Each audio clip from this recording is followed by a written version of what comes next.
Hi, I'm Old Sneelock. Welcome to another episode of Old Sneelock's Workshop.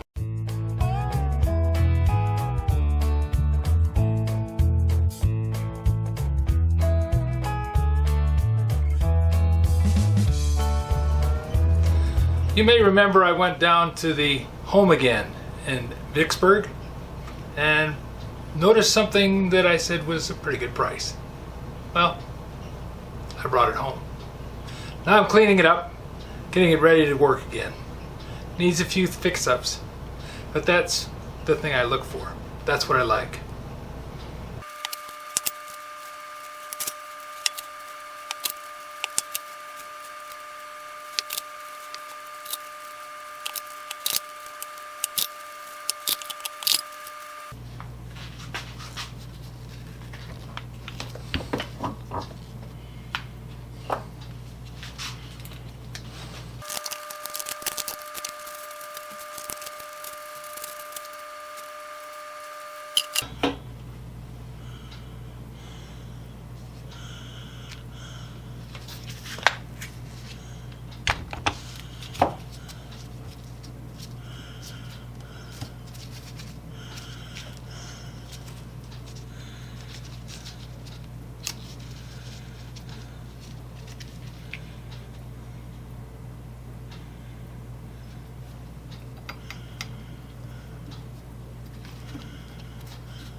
Well, I can see that I'm not going to be able to assemble this, even for a quick demonstration. It's just too screwed up. So it's going to have to go through the cleaning operation before I can do anything with it.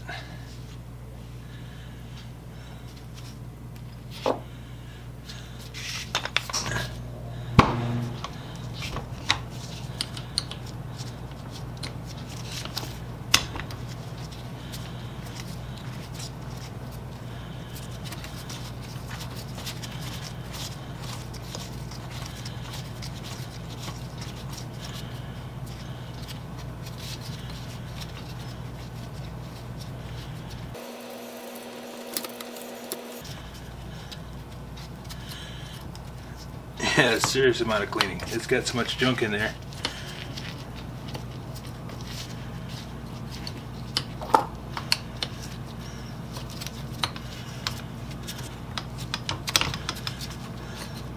There we go.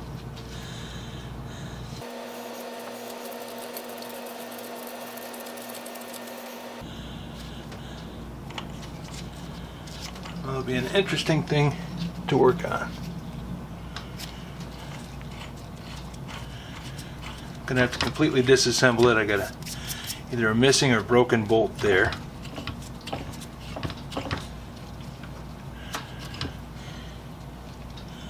And this, I just run one screw in there so it can't fall out.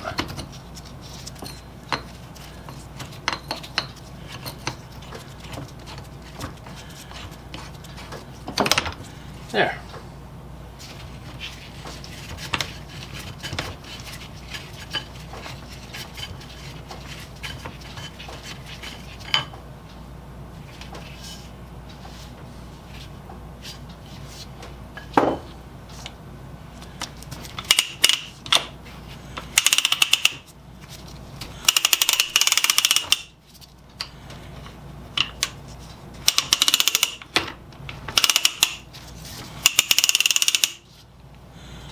That's a big ratchet.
2 ounces makes 32 ounce refill. So 2 ounces.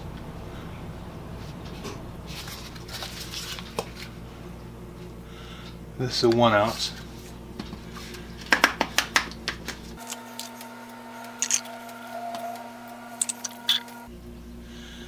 That's 3.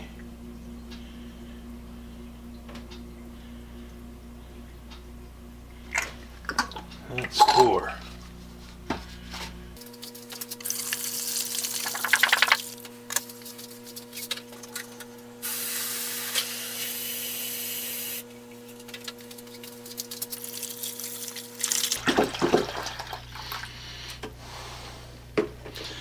That's again. See just how much of this I can get down below the surface.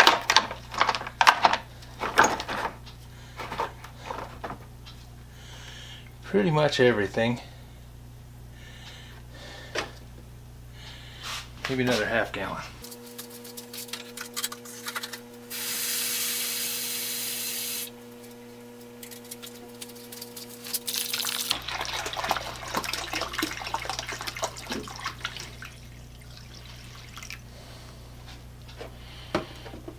There we go. Now we let this sit. Come down and take a look at it in the morning. Well, the 5-gallon bucket full of stuff has sit overnight. So let's start pulling things out of there, see if we can get them cleaned up. Well, the Zep seems to cut the grease pretty well.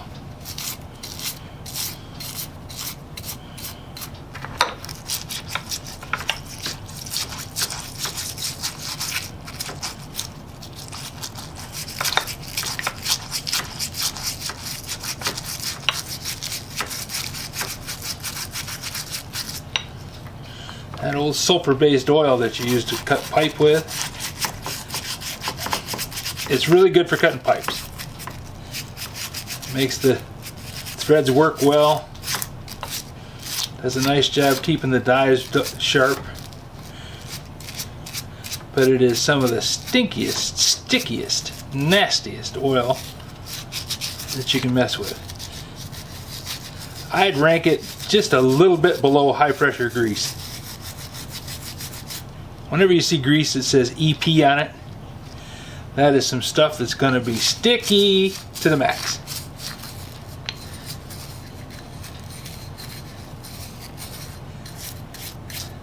Used to spend a lot of my time cutting pipe.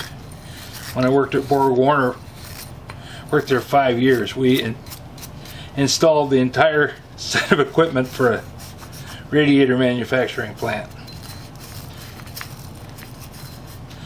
Plumbers ran the main lines and we did all the hookups for all the machines.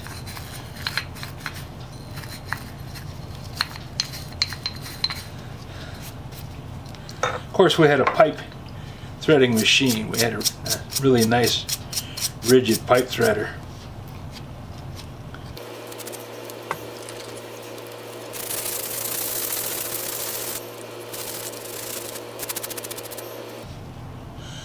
The dies look to be in pretty good shape.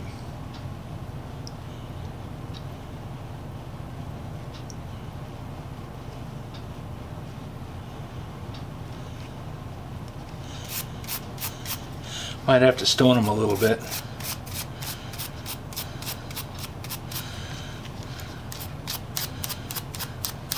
It's not so much rust on them. I mean, there's a little surface rust, but it's more just oily dust kind of baked on there.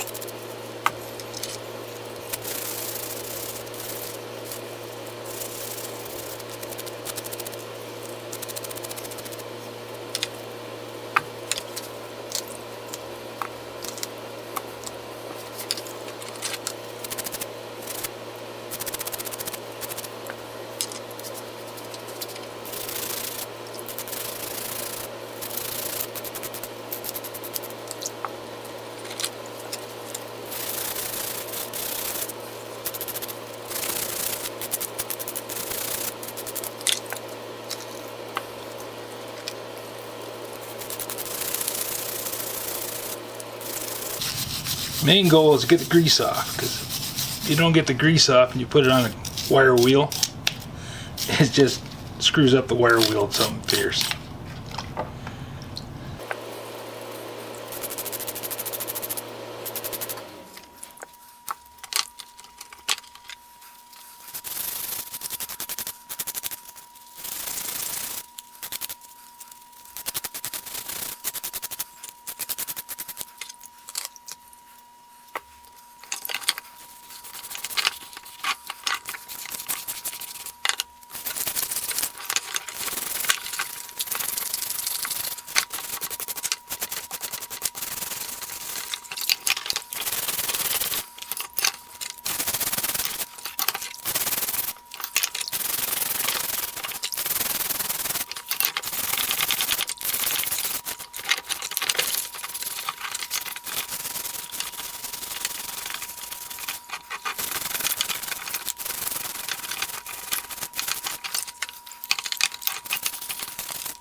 I think at one time this was painted black because there's just a little bit of black left in certain spots. And it kind of looks like dirt, but it's paint.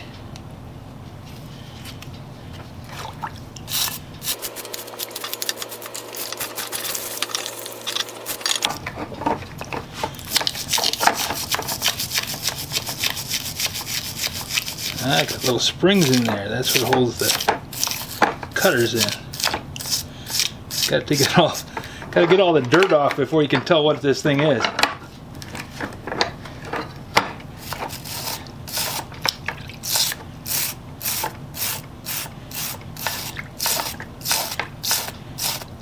And it would have worked with the dirt on it, but you know the dies didn't want to go in very well. It's hard to get it seated, and I couldn't tell what it looked like. It's hard to make things work when you're not really sure how they go together.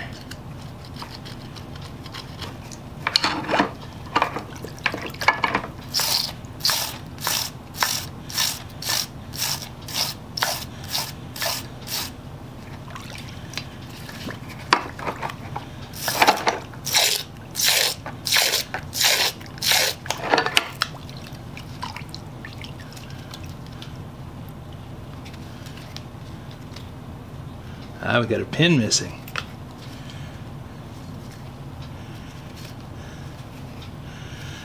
This one has a pin.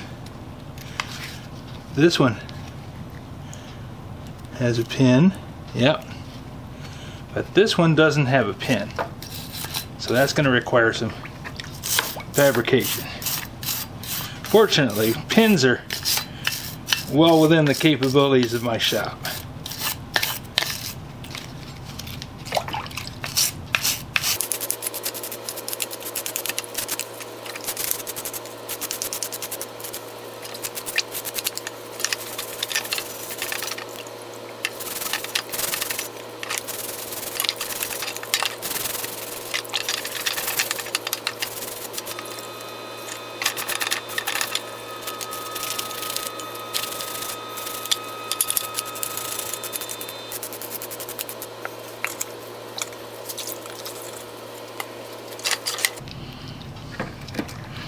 There's some black paint.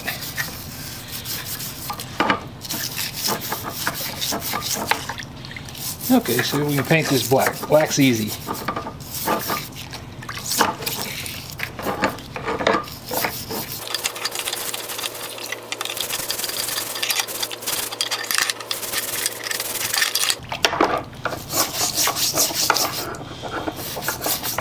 It's like washing dishes.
Got everything cleaned up. Of course, camera died halfway through. But it's all cleaned up, washed off. I'm just drying it off so it doesn't rust.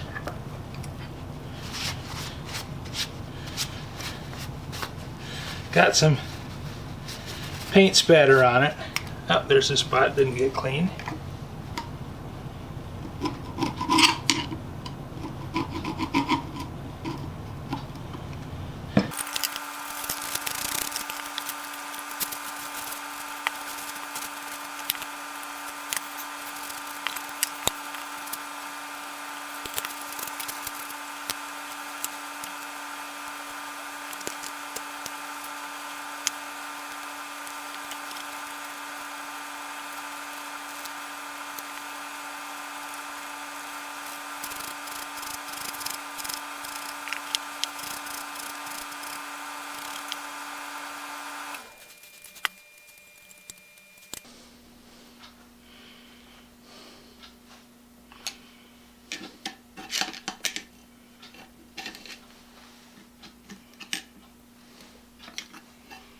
Number 2 is the one with the missing pin. Number 4.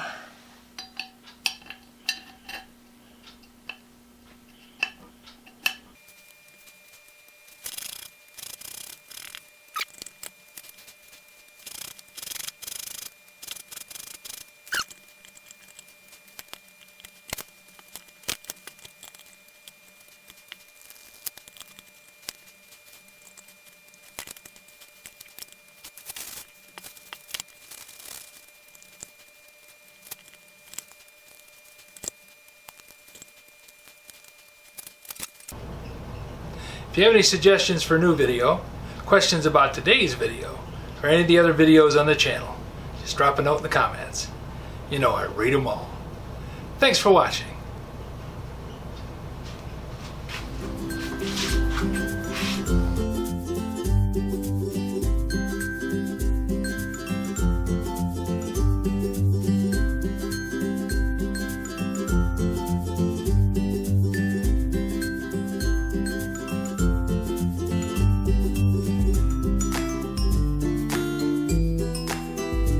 This video is not to be viewed by anyone under the age of 13 in the U.S. or 16 in the European Union, without the express written permission of the parents or legal guardians of the underage person. Such written permission must be on file at the local government entity in charge of enforcing the rules and regulations established by the FTC.